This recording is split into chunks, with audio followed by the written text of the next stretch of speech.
He said he was disciplined. She said he was stingy. He counted every naira like it had feelings. Then came Bella, sweet voice, church smile. And suddenly, generosity returned. But karma moves faster than bank transfer. And when the truth arrived, it came with receipts.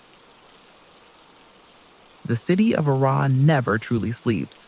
Before sunrise, bread sellers are already shouting, "Ege, hot bread!"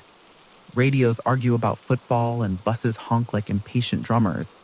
Inside all that noise, Mark and Anna's flat sits in awkward silence. Not the peaceful kind, the heavy silence that smells of unspoken things. Mark is sitting at the table, balancing expenses on his phone. Rent, 150,000 naira. NEPA, 8,000 naira. Food, 14,500 naira. Remaining balance, 3,200 naira.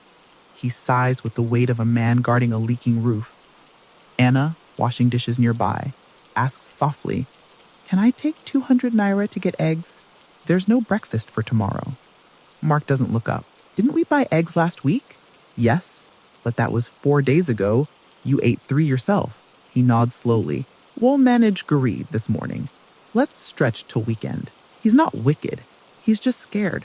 Scared of being broke again. Growing up, his family lived one rent notice away from the street. His father used to say, "When you hold money too loosely, it escapes like smoke." Mark turned that advice into a religion. Anna, on the other hand, grew up in a home where her mother believed love and generosity were the same language. Her father would give her mother transport fare to the salon, even when things were tight. "A happy woman is cheaper than a sad one," he always joked. But Mark didn't find that joke funny. To him, joy had to be budgeted. Their arguments are never loud. They sound like regular conversations with hidden bruises. "Anna, this 50,000 naira grocery expense is too high. Prices went up, Mark. Even Pepper now has attitude. I'm saying we should be disciplined. If we don't save, who will? And if we don't eat, who will save us?" He doesn't reply. He just shakes his head. Later, he'll unplug the fridge before bed to save electricity. By the 3rd month, Anna has learned to hide her frustration behind smiles. She still loves him, but she's tired of explaining why life needs small pleasures. When she buys a bottle of yogurt on her way home, she throws the empty plastic in another street's bin, so he won't see it. That's how couples start keeping secrets. Small ones that feel innocent at first. Aunt May, their older neighbor, notices the tension. She's a retired nurse who knows everyone's business, but means no harm. "My daughter," she tells Anna one afternoon, "marriage is like carrying a bucket of water together. If only one person holds it, both of you will get wet." Anna laughs politely, but her smile doesn't reach her eyes. Then comes Bella, friendly, talkative, always organizing something at church. She's the type who makes generosity look fashionable. "Good morning, Sister Anna. God bless your home. Brother Mark, you're glowing, oh." Bella recruits Mark to help with the church welfare team. "You're good with numbers," she says. "We need someone who can price things properly. Beans, rice, all that." Mark likes that. Finally, someone appreciates his discipline. They exchange numbers for planning purposes. Soon, messages start flying in. "Boss man, please check this supplier." "Boss man, we need 2,500 naira for logistics. Can you confirm?" Anna sees the texts, but says nothing. Trust is still there, just shaking a bit. One Sunday, Bella compliments Anna's stew after service. "You're the reason Brother Mark looks healthy," she laughs. "Don't mind us in church. We're overworking him." Her tone is harmless. Maybe too harmless. That night, Anna tells Aunt May about Bella. The old woman smiles knowingly. There's always one woman who likes what belongs to another. Just keep your eyes open, but your mouth calm. 2 weeks later, Anna is in the supermarket, comparing prices, whispering numbers to herself. 850 naira rice or 1,000 naira rice? Her eyes wander to the cereal aisle and freeze. Mark and Bella standing side by side, laughing too comfortably. Bella's hand rests on Mark's arm while comparing 2 boxes of cornflakes. Anna walks closer and says lightly, "Well, look who's doing outreach in the supermarket." Mark turns around, startled. "Anna, hey, you came here too." "Yes, my broke husband said we're saving for land, But apparently, he's pricing cornflakes with church welfare girls. Bella giggles nervously. Ah, Sister Anna, we just met here, oh. We're planning for next month's donation drive. Donation? Anna smiles thinly. Nice. Please add my contribution. Just make sure you use the cheaper cereal. She pushes her cart away slowly, leaving them standing there. At home, she doesn't mention it again. She cooks dinner, serves him, and talks about random things. But inside, her trust has developed a crack you can't patch with apologies. The next morning, she starts something new, selling thrift clothes online, old dresses from friends, nice tops from her cousin. She cleans them, takes bright photos, and posts affordable thrift, DM for delivery. She doesn't tell Mark immediately, not because she's hiding, but because she's protecting her peace. When he finally notices, he says, "What's all these nylon bags?" "I'm selling clothes," she says simply. "Online business." Mark frowns.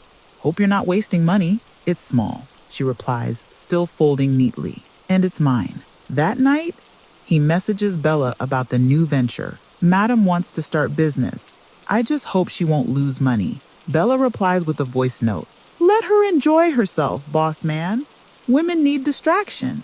By now, the friendship between them is daily. Bella calls about fuel prices, rice donations, even jokes about who has better handwriting. Mark enjoys it. It makes him feel relevant. Anna notices the new perfume he wears to work and just says, "Smells nice." He blushes and says, "They gave me at the office." A few weeks later, Bella tells Mark about a small rotating savings group, Ajo. Everyone in church is joining. It's safe, transparent, and short-term. Each week, someone gets their turn.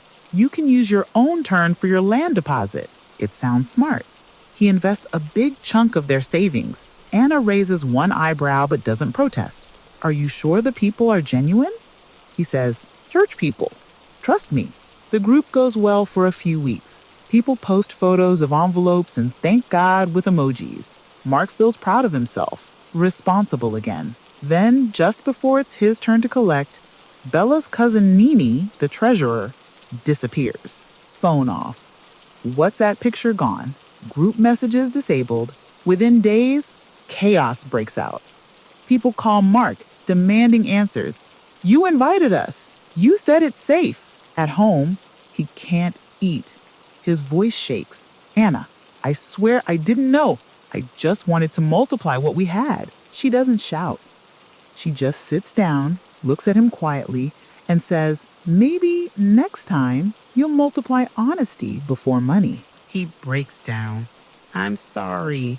She nods. Sorry doesn't fix it, but it's a start. The church calls an emergency meeting under the mango tree.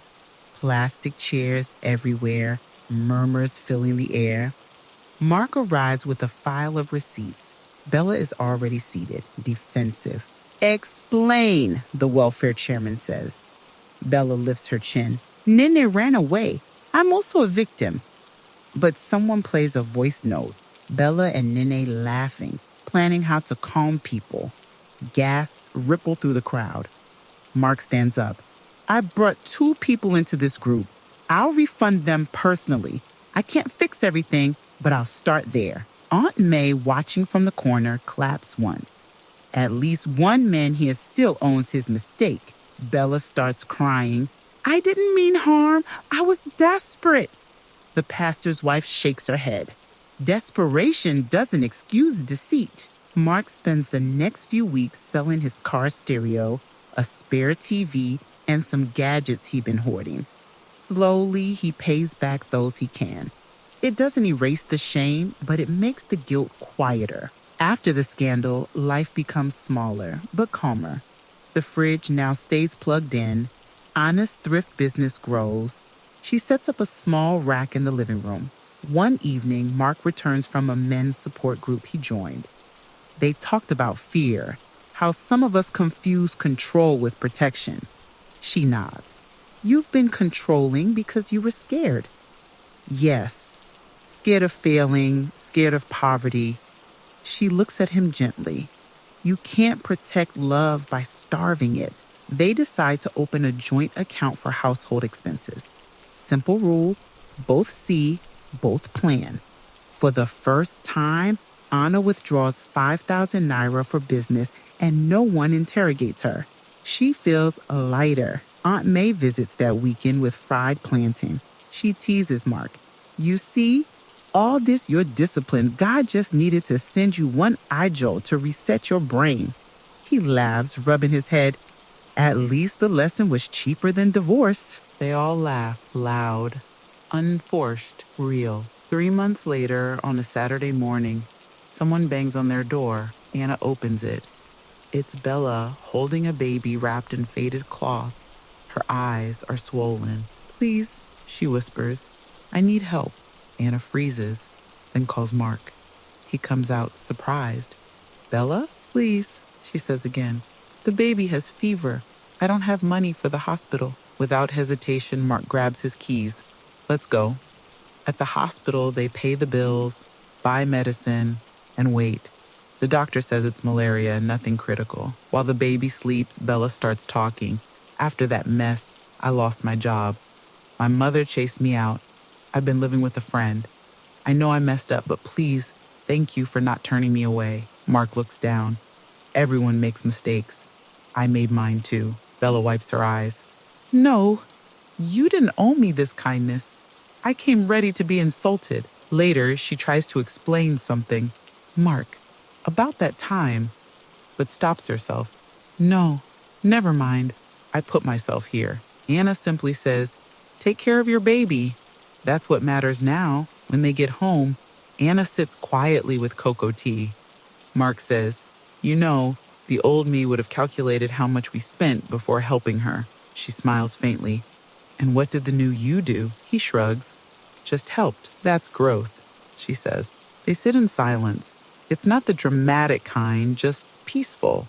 The type that comes after people finally stop fighting life and start fixing it. Months pass. The Ajo investigation fades. Life goes on. Mark finds extra electrical work on weekends. Anna's thrift business earns steady orders from Instagram. One day, the landlord increases rent by 10%. Instead of panicking, Mark sits with Anna. We can handle it, he says. I'll take one more side job. You'll add one more market day. We'll make it work. She nods, smiling. See you becoming a team player? Team everything, he replies. Aunt May watches them from her balcony and tells the neighbor, love is not miracle, my sister. It's maintenance. On their next anniversary, Mark surprises Anna with a handwritten card that says, thank you for staying when I was hiding behind numbers. She gives him a toolbox wrapped with a bow for fixing things, including us. That night, the fridge hums quietly in the background, a sound that now feels like music. Be careful with money, but don't let fear make you stingy with love. Help people, but don't use generosity outside to cover selfishness at home. So, tell me, if you were Anna, would you have forgiven Mark, or would you have left the moment you saw him with Bella in that supermarket aisle? Drop your thoughts in the comments. Let's talk about it. Don't forget to hit subscribe and turn on your notification bell, because here on Diidii Storyfire, we don't just tell stories, we light up truths people are afraid to say. Until next time, keep your love real, your money honest, and your heart open.